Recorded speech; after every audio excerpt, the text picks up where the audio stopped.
Hi అండి. అందరికీ నమస్కారం. కాంట్రాక్ట్ ఔట్‌సోర్సింగ్ ఉద్యోగులకు సంబంధించి ఒక ముఖ్యమైన అప్డేట్ అయితే వచ్చింది. దేశవ్యాప్తంగా ప్రభుత్వ శాఖల్లో పనిచేస్తున్న కాంట్రాక్ట్ మరియు ఔట్‌సోర్సింగ్ ఉద్యోగుల సమస్యలు ఇప్పటికీ పూర్తిగా పరిష్కారం కాలేదు. సంవత్సరాలుగా ఒకే పనిని చేస్తూ రెగ్యులర్ ఉద్యోగులతో సమానంగా బాధ్యతలు నిర్వహిస్తున్నప్పటికీ వీరికి అందుతున్న జీతాలు చాలా తక్కువగా ఉండటం, ఉద్యోగ భద్రత లేకపోవడం, సామాజిక భద్రత, సౌకర్యాలు పరిమితంగా ఉండటం వంటి సమస్యలు తీవ్రంగా వేధిస్తున్నాయి. ప్రస్తుతం అనేక శాఖల్లో కాంట్రాక్ట్ అవుట్‌సోర్సింగ్ ఉద్యోగులు ప్రభుత్వ కార్యక్రమాలు అమలు చేయడంలో కీలక పాత్ర పోషిస్తున్నారు. గ్రామ స్థాయి నుంచి జిల్లా స్థాయి వరకు ఆరోగ్యం, విద్య, రెవెన్యూ, పంచాయతీరాజ్, ఐటీ వంటి విభాగాల్లో వీరి సేవలు లేకుండా పనులు ముందుకు సాగడం కష్టం.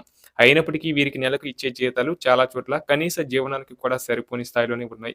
అదే పని చేసే రెగ్యులర్ ఉద్యోగులతో పోలిస్తే వీరి వేతనాల్లో భారీ తేడా ఉంది. ఈ నేపథ్యంలో కాంట్రాక్ట్ మరియు అవుట్‌సోర్సింగ్ ఉద్యోగులను దశల వారీగా రెగ్యులర్ చేయాలని, కనీసం సమాన పనికి సమాన వేతనం అనే సూత్రాన్ని అమలు చేయాలని ఉద్యోగ సంఘాలు చాలా కాలంగా డిమాండ్ చేస్తున్నాయి. చాలా మంది ఉద్యోగులు 8-10 సంవత్సరాలుగా నిరంతరం సేవలు అందిస్తున్నప్పటికీ, ప్రతి సంవత్సరం కాంట్రాక్ట్ రెన్యువల్ భయం ఉండటం వల్ల భవిష్యత్తుపై అనిశ్చితి నెలకొంది. కుటుంబ బాధ్యతలు, పిల్లల వైద్య, విద్యా ఖర్చులు అన్నీ కలిపి ఈ అనిశ్చిత పరిస్థితి వారి జీవన ప్రమాణాలను తీవ్రంగా ప్రభావితం చేస్తుంది.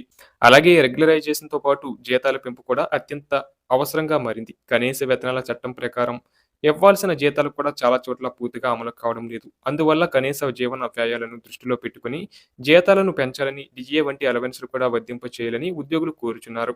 ఇక సామాజిక భద్రత విషయంలో కూడా పెద్ద లోటు ఉంది. చాలా మంది కాంట్రాక్ట్ అవుట్‌సోర్సింగ్ ఉద్యోగులకు PF, ESI, medical insurance, pension వంటి సదుపాయాలు పూర్తిగా అందడం లేదు. ఉద్యోగం ఎప్పుడైనా కోల్పోయే ప్రమాదం ఉండటం వీరికి ఆర్థిక భద్రత లేకుండా పోతుంది. అందుకే రెగ్యులర్ చేస్తే మాత్రమే స్థిరత్వం, భవిష్యత్తు భద్రత లభిస్తుందని ఉద్యోగులు భావిస్తున్నారు.